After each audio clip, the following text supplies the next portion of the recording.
2018లో ప్రపంచం మొత్తం చూస్తుండగా వాల్మార్ట్ ఇండియా చరిత్రలో బిగ్గెస్ట్ ఈ-కామర్స్ డీల్గా $16 బిలియన్ ఖర్చు చేసి ఫ్లిప్కార్ట్ని కొన్నప్పుడు చాలామంది అనుకున్నారు వాల్మార్ట్ అమెజాన్తో పోటీ పడడానికి ఈ ఆన్లైన్ షాపింగ్ కంపెనీని కొనిందని. కానీ ఆ డీల్ లోపల ఒక చిన్న ఫిన్టెక్ స్టార్టప్ హైడ్ అయ్యింది. కేవలం 3 సంవత్సరాల వయసు ఉన్న ఆ పేమెంట్స్ యాప్ ఇండియా బయట ఆల్మోస్ట్ ఎవ్వరూ పట్టించుకునే స్టార్టప్.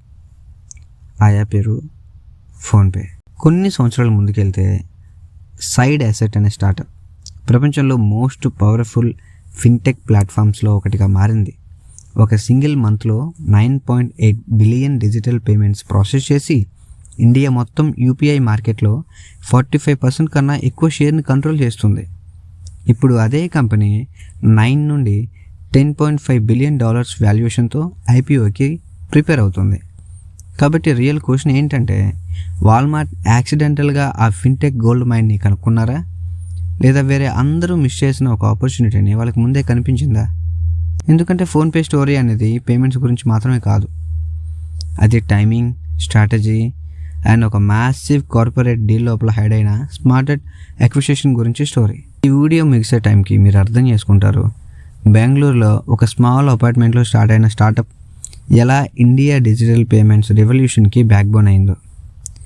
ఈ ఛానల్లో మనం ప్రపంచంలో బిగ్గెస్ట్ కంపెనీస్ వెనుక ఉన్న రియల్ స్టోరీస్ మరియు వాటి సక్సెస్ స్ట్రాటజీస్ని బ్రేక్డౌన్ చేస్తాం. ఫోన్పే జర్నీ లాస్ట్ డికేడ్లో మోస్ట్ ఫ్యాసినేటింగ్ ఫిన్టెక్ స్టోరీస్లో ఒకటి. ఎందుకంటే ఈ కంపెనీ స్టార్ట్ అయింది ఒక సింపుల్ ప్రాబ్లంతో. ఇండియాలో వేరే వాళ్ళకి మనీ పే చేయడం చాలా కష్టంగా ఉండేది. 2015 ఆ ఇయర్లో ఇండియా ఇంకా క్యాష్ మీద హెవీలీ డిపెండ్ అయి ఉండేది. డిజిటల్ పేమెంట్స్ ఉన్నాయి, కానీ అవి కాంప్లికేటెడ్, చాలా స్లో మరియు చాలాసార్లు క్రెడిట్ కార్డ్స్ కావాలి. లక్షల మంది ఇండియన్స్ దగ్గర క్రెడిట్ కార్డ్స్ కూడా లేవు. అప్పుడే 3 ఫార్మర్ ఫ్లిప్కార్ట్ ఎంప్లాయీస్ ఒక బెట్ తీసుకున్నారు.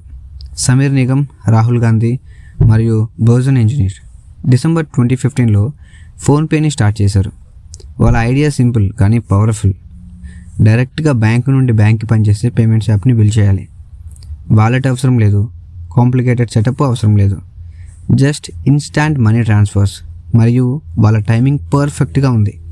ఎందుకంటే 2016లో ఇండియా గవర్నమెంట్ ఒక రెవల్యూషనరీ సిస్టమ్ లాంచ్ చేసింది. దాని పేరు UPI, unified payments interface. UPI వల్ల మొబైల్ ఫోన్తో ఇన్స్టాంట్ బ్యాంక్ ట్రాన్స్ఫర్స్ పాసిబుల్ అయ్యి ఫోన్పే కంప్లీట్లీ యూపీఐ మీద బిల్డ్ అయిన ఫస్ట్ యాప్స్లో ఒకటిగా అయింది. కానీ ఇక్కడ చాలామందికి తెలియని ఒక ట్విస్ట్ ఉంది. డిజిటల్ పేమెంట్స్లో విన్నర్ ఎవరవుతారో డిస్ట్రిబ్యూషన్ డిసైడ్ చేస్తుంది అని ఫౌండర్స్ చాలా ఎర్లీగా అర్థం చేసుకున్నారు. మీ ప్రోడక్ట్ ప్రపంచంలో బెస్ట్ అయినా పర్లేదు, మరి ఎవరు డౌన్లోడ్ చేసుకోకపోతే అది యూజెస్ కదా. సో కాబట్టి 2016లో లాంచ్ అయిన ఒక సంవత్సరం తర్వాత ఫోన్పే తనని ఫ్లిప్కార్ట్కి సెల్ చేసింది. అది ఒక స్ట్రాటజిక్ మూవ్. ఫ్లిప్కార్ట్ దగ్గర already millions of online shopping users ఉన్నారు. ఫోన్పే ఇంటిగ్రేట్ చేసిన తర్వాత కస్టమర్స్ చెక్అవుట్ టైంలో ఇన్స్టాంట్గా పే చేయగలిగారు. ఆ మూవ్ ఫోన్పేకి ప్రతి ఫిన్టెక్ స్టార్టప్ కలలకు అనేది ఒకటి ఇచ్చింది. ఓవర్ నైట్లో మ్యాసివ్ యూజర్ గ్రోత్.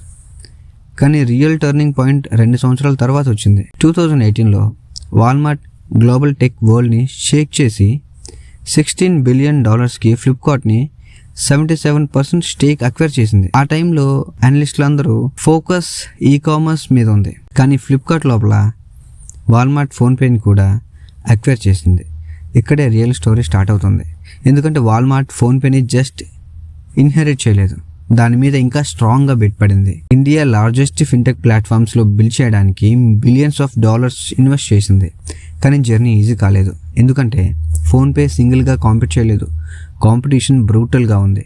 ఇండియాలో గూగుల్ పే లాంచ్ అయ్యింది, Paytm already massive digital wallet build చేసింది, అమెజాన్ పే కూడా మార్కెట్లో ఎంట్రీ ఇచ్చింది. వాళ్ళందరికీ ఒక టార్గెట్ మాత్రమే, యూపీఐ డామినెన్స్.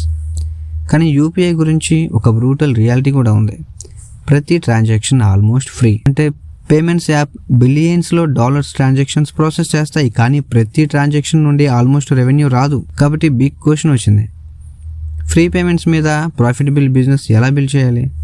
ఇది ఫోన్పే బిగ్గెస్ట్ ఛాలెంజ్. ఎర్లీ 2020స్కి company billions of transactions process చేస్తుంది, కానీ ఇంకా లాసెస్లోనే ఉంది. ఎగ్జాంపుల్గా చెప్పాలంటే సెప్టెంబర్ 2025తో ముగిసిన 6 నెలల్లో PhonePe 39.19 billion rupees revenue generate చేసింది, కానీ 14.44 బిలియన్ రూపీస్ లాస్ రిపోర్ట్ చేసింది. కాబట్టి గ్రోత్ ప్రాబ్లం కాదు, మానిటైజేషన్ ప్రాబ్లం. ఇది కంపెనీని కొన్ని క్రిటికల్ స్ట్రాటజిక్ డెసిషన్స్ తీసుకోవడానికి ఫోర్స్ చేసింది. ఫస్ట్ బిగ్ డెసిషన్ ఏంటంటే ప్రాఫిట్స్ గురించి ఆలోచించే ముందు యూపీఐని డామినేట్ చేయాలి. యూజర్స్ని లేదా మెర్చెంట్స్ని ఎర్లీగా చార్జ్ చేయడం బదులు ఫోన్పే కంప్లీట్లీ స్కేల్ మీద ఫోకస్ చేసింది. మార్కెటింగ్, క్యాష్ బ్యాక్ రివార్డ్స్ మరియు మెర్చెంట్ ఆన్బోర్డింగ్ మీద హ్యూజ్ మనీ ఇన్వెస్ట్ చేసింది.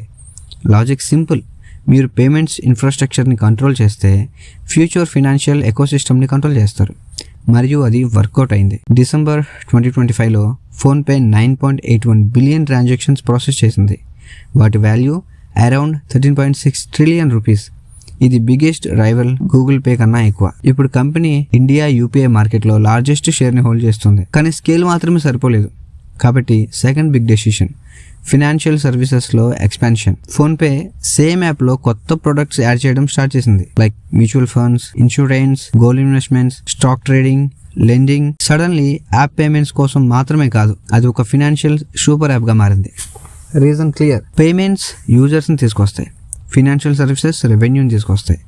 ఆ స్ట్రాటజీ స్లోలీ రిజల్ట్స్ ఇవ్వడం స్టార్ట్ చేసింది. చాలా సంవత్సరాలు ఫోన్పే ఫ్లిప్కార్ట్ కింద ఆపరేట్ అయింది, కానీ 2022లో కంపెనీ కంప్లీట్లీ ఫ్లిప్కార్ట్ నుండి సపరేట్ అయ్యి ఇండిపెండెంట్గా ఎంటైర్గా మారింది. వాల్మార్ట్ మెజారిటీ ఓనర్ అయ్యింది. ఈ మూవ్ వల్ల PhonePe new external funding raise చేయడానికి మరియు కంప్లీట్లీ ఫిన్టెక్ మీద ఫోకస్ చేయగలిగింది. General Atlantic, Tiger Global, Ribbit Capital మరియు టీవీఎస్ క్యాపిటల్ లాంటి ఇన్వెస్టర్స్ ఫండింగ్ రౌండ్స్లో జాయిన్ అయ్యారు. 2023కి ఫోన్పే అరౌండ్ $850 మిలియన్ రైజ్ చేసి $12 బిలియన్ వాల్యుయేషన్ రీచ్ అయింది. ఇప్పుడు కంపెనీ దగ్గర పవర్ఫుల్ కాంబినేషన్ ఉంది, క్యాపిటల్ అండ్ స్కేల్ మరియు వాల్మార్ట్ బ్యాకింగ్. కానీ పీక్లో ఉన్నప్పుడు ఫోన్పేకి ఛాలెంజెస్ లేవని కాదు. ఇండియా రెగ్యులేటర్స్ యూపీఐ యాప్స్కి మార్కెట్ షేర్ క్యాప్స్ గురించి డిస్కషన్ స్టార్ట్ చేశారు. సింగిల్ కంపెనీ డామినెన్స్ అవాయిడ్ చేయడానికి. అదే టైంలో ఇన్వెస్టర్స్ బిజినెస్ మోడల్ని క్వశ్చన్ చేయడం స్టార్ట్ చేశారు.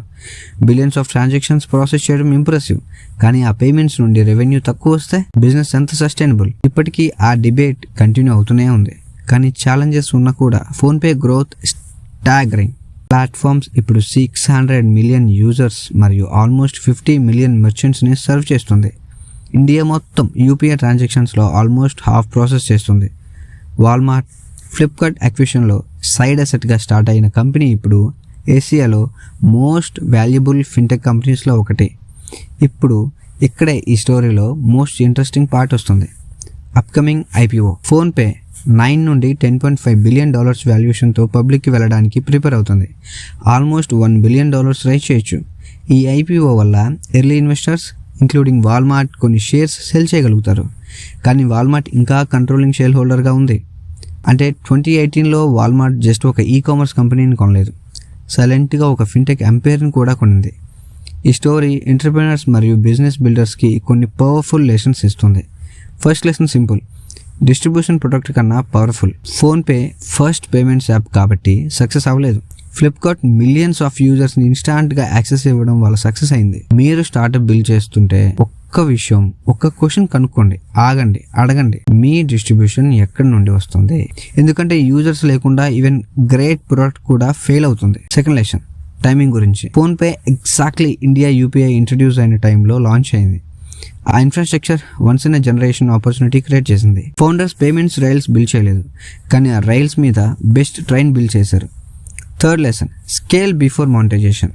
చాలా ఫౌండర్స్ ఈజీగా మానిటైజేషన్ చేయడానికి ట్రై చేస్తారు. ఫోన్పే ఆపోజిట్ చేసింది.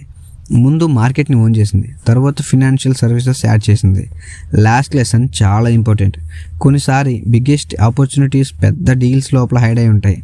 వాల్మార్ట్ ఫ్లిప్కార్ట్ కొన్నప్పుడు అనాలిసిస్టులు అందరూ కామర్స్ కనిపించలేదు, కానీ లాంగ్ టర్మ్లో రియల్ ఎస్టేట్ ఫోన్పే అయ్యి ఉండొచ్చు. ఒక ఫిన్టెక్ ప్లాట్ఫామ్ బిలియన్ కన్నా ఎక్కువ మందిని పేమెంట్స్ ఇన్ఫ్రాస్ట్రక్చర్ బిల్డ్ చేస్తుంది. కాబట్టి ఈ ఎంటైర్ స్టోరీని ఒక్క సెంటెన్స్లో చెప్పాలంటే 2015లో స్టార్ట్ అయిన ఒక టైనీ స్టార్టప్ ప్రపంచంలో బిగ్గెస్ట్ డిజిటల్ పేమెంట్స్ ప్లాట్ఫామ్లో ఒకటిగా మారింది.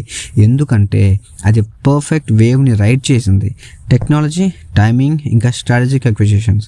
ఇప్పుడు మీ ఒపీనియన్ తెలుసుకోవాలి. వాల్మార్ట్ ఇండియాలో చేసిన బెస్ట్ ఇన్వెస్ట్మెంట్ ఫ్లిప్కార్ట్ లో లేదా సీక్రెట్ గా ఫోన్ పే? కామెంట్స్ లో చెప్పండి. మరియు ఇలాంటి డీప్ డైవ్ బిజినెస్ స్టోరీస్ నచ్చితే ఛానల్ కి సబ్స్క్రైబ్ అవ్వండి. ఎందుకంటే నెక్స్ట్ వీడియోలో మనం ఇంకో ఫ్యాసినేటింగ్ ఫిన్టెక్ బ్యాటిల్ ని బ్రేక్ డౌన్ చేస్తాం. పేటిఎం పేమెంట్ ఎలా ఇండియా బిగ్గెస్ట్ స్టార్ట్అప్ నుండి మోస్ట్ కాంట్రవర్షియల్ IPO స్టోరీస్ లో ఒకటిగా మారిందో ట్రస్ట్ మీ, ఆ స్టోరీ ఇంకా క్రేజీగా ఉంటుంది.